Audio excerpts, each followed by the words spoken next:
National security and public safety are the preeminent functions of government. National security and public safety are not simply factors to be considered in the administration of some broader policy objective.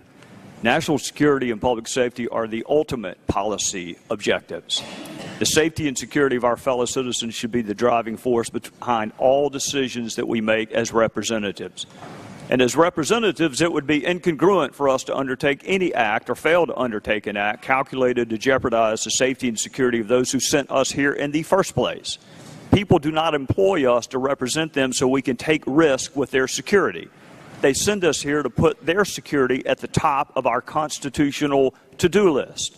This country has a rich and long history of welcoming those fleeing persecution. We have a long and rich history of liberating those suffering under oppression. We are the most welcoming country in the world, and we are the most generous country in the world. And we help those in need both here and abroad, and we administer that aid in greater quantities than anyone else. Our country has welcomed over 3 million refugees since 1975. We consistently provide aid to those in need. We provide protection for those who cannot protect themselves. And we provide a defense for those who are defenseless.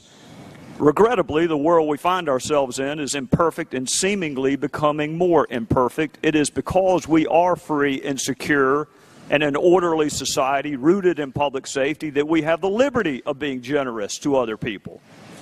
Rather than address the underlying pathology that results in displaced people, those in charge of our foreign policy seem more interested in treating the symptoms. There are refugees from the Middle East and Northern Africa because those regions are on fire and riddled with chaos, and our bright lines and policies of containment and smart power, or whatever we call it today, have failed. Terrorists took the lives of over 100 innocent people in France and injured many more for no other reason than the fact that they could. They killed 100 because they couldn't kill 1,000.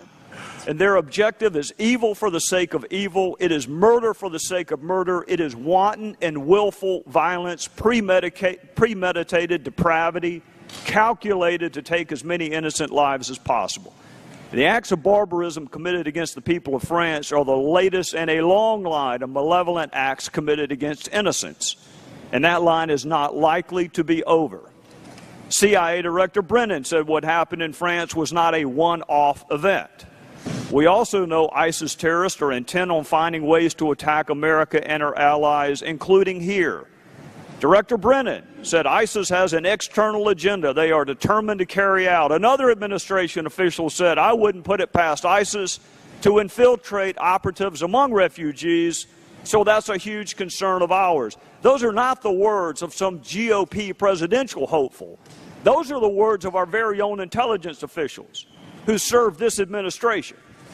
The president has said he's too busy to debate the critical issue, and unfortunately what passes for debate in this political day and age is some absurd conclusion about widows and orphans.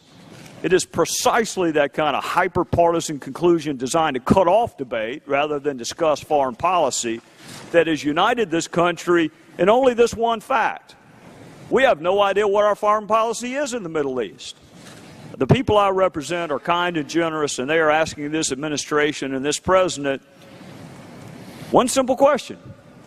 What assurance can you give us with respect to our public safety and national security? And so far, no one has been able to provide that assurance. On Monday, the president said the country would continue to accept Syrian refugees, but only after subjecting them to rigorous screening and security checks. Those are wonderful words. But at some point, you have to ask, what does that mean? And the head of our own FBI said the concern in Syria, the lack of our footprint on the ground in Syria, that the databases won't have the information we need. So it's not that we don't have a process, we don't have any information. So you're talking about a country that's a failed state, that doesn't have any infrastructure. All the data sets, the police, the intel services you normally would go to and seek that information don't exist. That is not a Republican presidential hopeful. That is the head of the FBI. He also said we can only query against that which we've collected. And so if someone has never made a ripple in a pond in Syria, or I'll add any other place, in a way that would get their identity or their interest reflected in our database, we can query our database until the cows come home. But nothing will show up because there is no record on that person.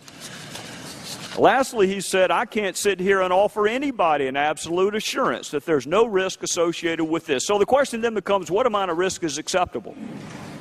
If our experts are telling us this is not a risk-free endeavor, and few things in life are, but someone's going to need to tell me and the people I work for what amount of risk is acceptable when you're talking about national security and public safety. And I'll say this in conclusion. The president says we're scared of widows and orphans. With all due respect to him, what I'm really afraid of is a foreign policy that creates more widows and orphans.